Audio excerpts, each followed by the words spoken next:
المومنون نام پہلی ہی آیت قد افلح المومنون سے ماخوذ ہے۔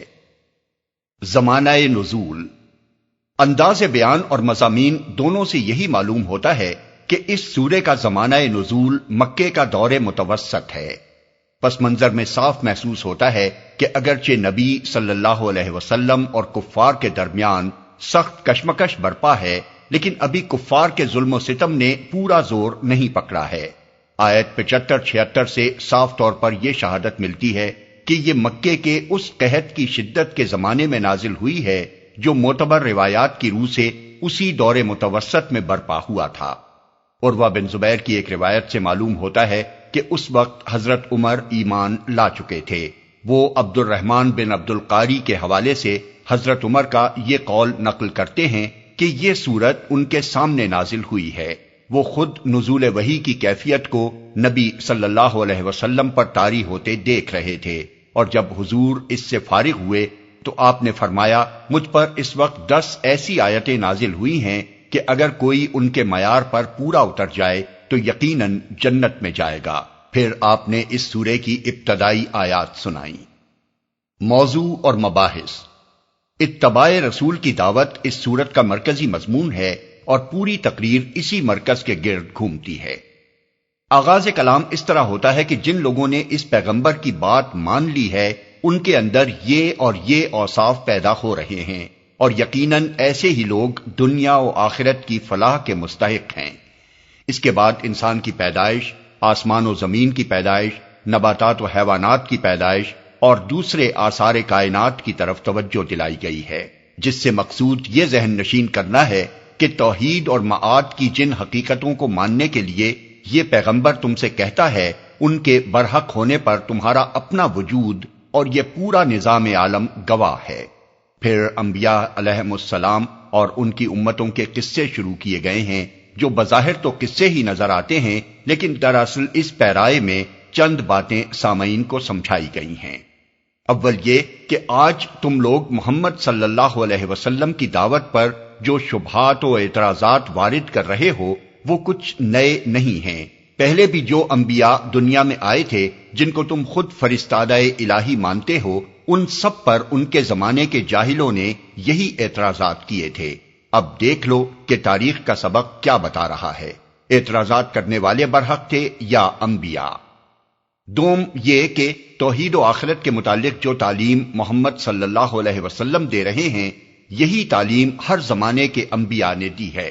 اس سے مختلف کوئی نرالی چیز آج نہیں پیش کی جا رہی ہے جو کبھی دنیا نے نہ سنی ہو۔ سوم یہ کہ جن قوموں نے انبیاء کی بات سن کر نہ دی اور ان کی مخالفت پر اصرار کیا، وہ آخر کار تباہ ہو کر رہیں۔ چہارم یہ کہ خدا کی طرف سے ہر زمانے میں ایک ہی دین آتا رہا ہے اور تمام انبیاء ایک ہی امت کے لوگ تھے۔ اس دین واحد کے سوا جو مختلف مذاہب تم لوگ دنیا میں دیکھ رہے ہو، یہ سب لوگوں کے تبعات ہیں، ان میں سے کوئی بھی من جانب اللہ نہیں ہے۔ ان قصوں کے بعد لوگوں کو یہ بتایا گیا ہے کہ دنیاوی خوشحالی، مال و دولت، آل و اولاد، حشم و خدم، قوت و اقتدار وہ چیزیں نہیں ہیں جو کسی شخص یا گروہ کے راہ راست پر ہونے کی یقینی علامت ہوں، اور اس بات کی دلیل قرار دی جائیں کہ خدا اس پر مہربان ہے اور اس کا رویہ خدا کو محبوب ہے۔ اسی طرح کسی کا غریب اور خستہ حال ہونا بھی اس بات کا ثبوت نہیں ہے کہ خدا اس سے اور اس کے رویے سے ناراض ہے۔ اصل چیز جس پر خدا کے ہاں محبوب یا مغضوب ہونے کا مدار ہے، وہ آدمی کا ایمان اور اس کی خدا ترسی اور راست بازی ہے۔ یہ باتیں اس لیے ارشاد ہوئی ہیں کہ نبی صلی اللہ علیہ وسلم کی دعوت کے مقابلے میں اس وقت جو مزاحمت ہو رہی تھی، اس کے علمبردار سب کے سب مکے کے شیوخ اور بڑے بڑے سردار تھے۔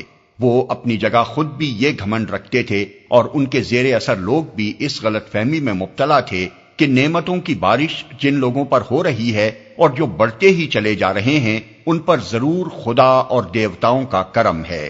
رہے یہ ٹوٹے مارے لوگ جو محمد کے ساتھ ہیں، ان کی تو حالت خود ہی یہ بتا رہی ہے کہ خدا ان کے ساتھ نہیں ہے اور دیوتاؤں کی تو مار ہی ان پر پڑی ہوئی ہے۔ اس کے بعد اہل مکہ کو مختلف پہلوؤں سے نبی صلی اللہ علیہ وسلم کی نبوت پر مطمئن کرنے کی کوشش کی گئی ہے۔ پھر ان کو بتایا گیا ہے کہ یہ قحط جو تم پر نازل ہوا ہے یہ ایک تنبیہ ہے، بہتر ہے کہ اس کو دیکھ کر سنبھلو اور راہ راست پر آ جاؤ، ورنہ اس کے بعد سخت تر سزا آئے گی جس پر بلبلا اٹھو گے۔ پھر ان کو اثر نو ان آثار کی طرف توجہ دلائی گئی ہے جو کائنات میں اور خود ان کے اپنے وجود میں موجود ہیں۔ مدعا یہ ہے کہ آنکھیں کھول کر دیکھو، جس توحید اور جس حیات بعد الموت کی حقیقت سے یہ پیغمبر تم کو آگاہ کر رہا ہے، کیا ہر طرف اس کی شہادت دینے والے آثار پھیلے ہوئے نہیں ہیں؟ کیا تمہاری عقل اور فطرت اس کی صحت و صداقت پر گواہی نہیں دیتی؟ پھر نبی صلی اللہ علیہ وسلم کو ہدایت کی گئی ہے کہ خواہ یہ لوگ تمہارے مقابلے میں کیسا ہی برا رویہ اختیار کریں، تم بھلے طریقوں ہی سے مدافعت کرنا۔